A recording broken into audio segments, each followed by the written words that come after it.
Today we're going to look at some basic troubleshooting and repair actions on the Sherpa SXMD16E knapsack sprayer.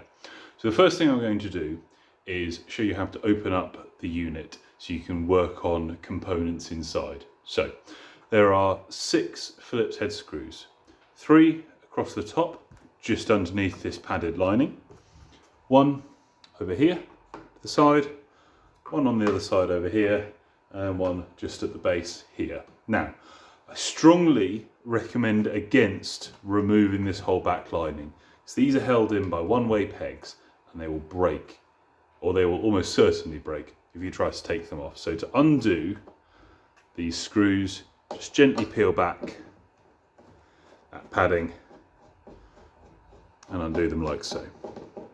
I'm just going to undo all these now.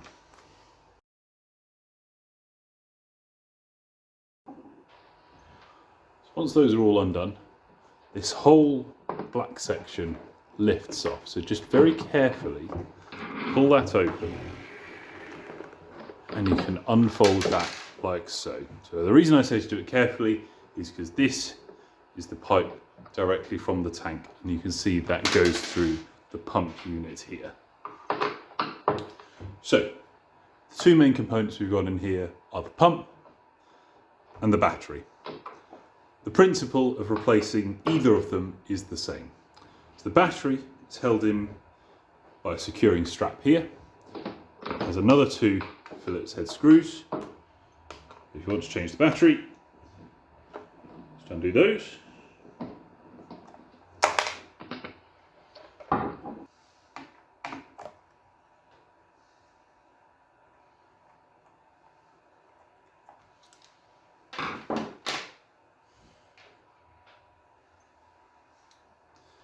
And then the battery is just connected by 2 spade connectors here. So you just want to disconnect them.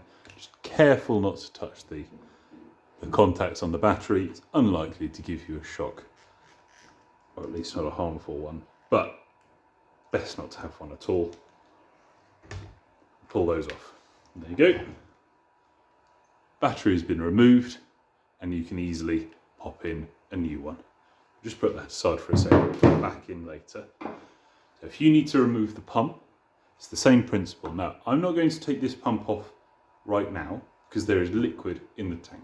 If you need to replace your pump, empty the tank completely, because after you've undone these 4 Phillips head screws, you have 2 Jubilee clips here.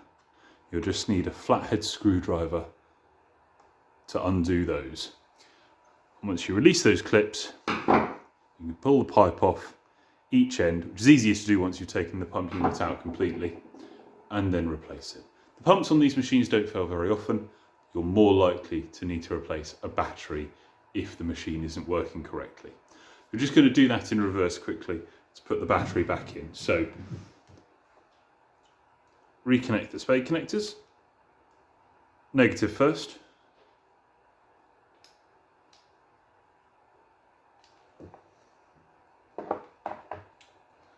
Pop it back there. There's some plastic moulding on the inside of here to help you with the positioning of the battery. And then we just put this securing strap back on.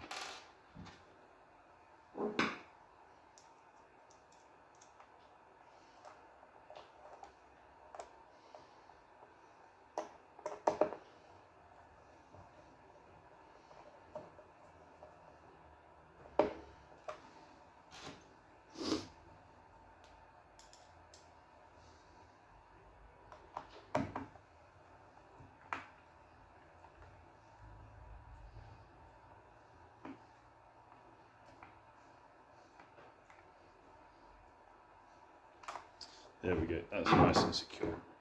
So, this unit has low battery at the moment. We're just going to test it while we've still got it open. Because it has low battery, when I turn on the pump, there will be a beeping.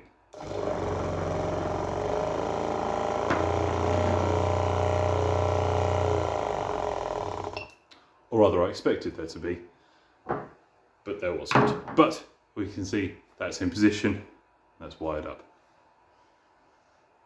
Now, there are 2 more components that may need replacing through the lifespan of the sprayer. And that is the power switch on the side and the fuse. But the machine doesn't need to be apart to show you how to do those. I'm just going to pop it back together now.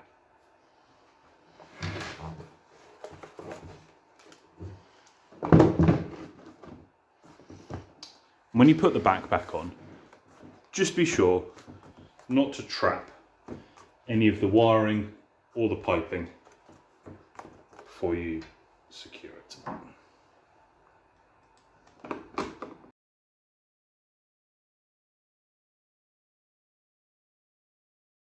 So that's back together. Now, on this machine, when you turn it on, the voltmeter will display the current voltage of the battery. For optimal working conditions, you want it to be in the green section here. This battery is a little low on charge, that's why the needle is in the yellow section here. You may experience, when you turn that switch on, this doesn't move. That's a sign of potentially three things. One, a completely dead battery. The other, a faulty switch. And the final one, a faulty fuse. So we're just going to look at how to replace the switch and the fuse. So they're just on the other side.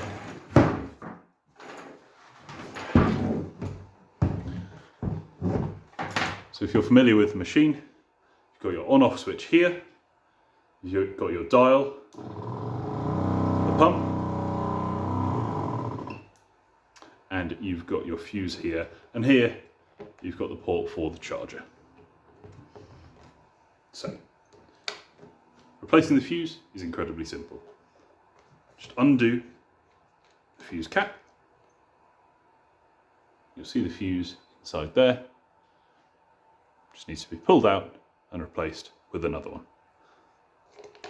These sprayers all come with a spare fuse in the bag of additional nozzles that they are supplied with. So, if your sprayer is not working, just like with a lot of electrical equipment, best thing to check first is the fuse.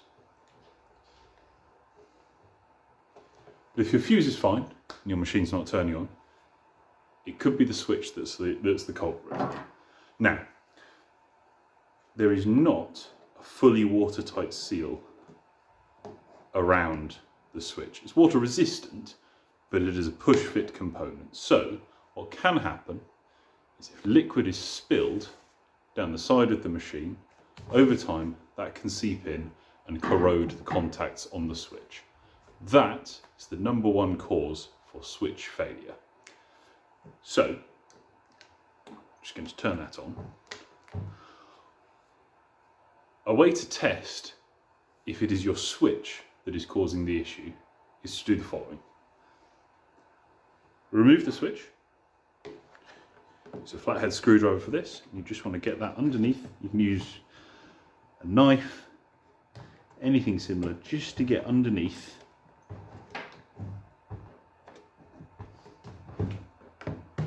And pop that out.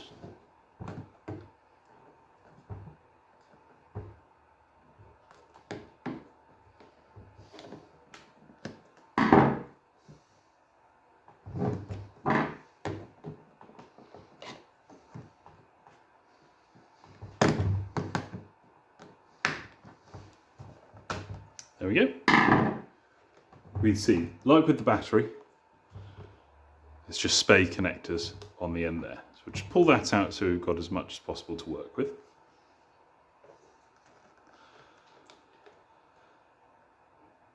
So these can be quite tough. So don't be afraid to give a little bit of force when you're pulling those off.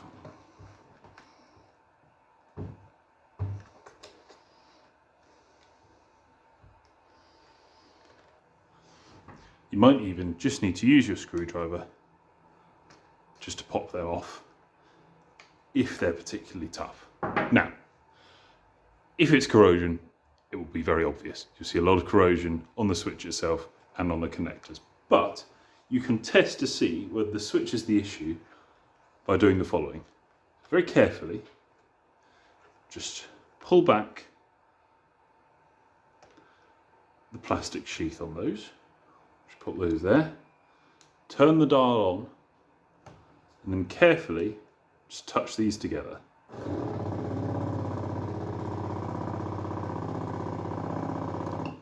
If the sprayer works, then the switch is the issue, because what we're doing here is completing the circuit and bypassing the switch completely. So all you need to do is pop a new switch on, just like so.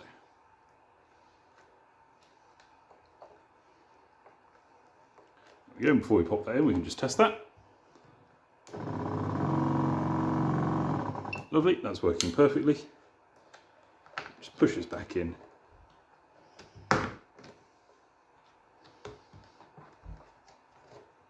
Like so.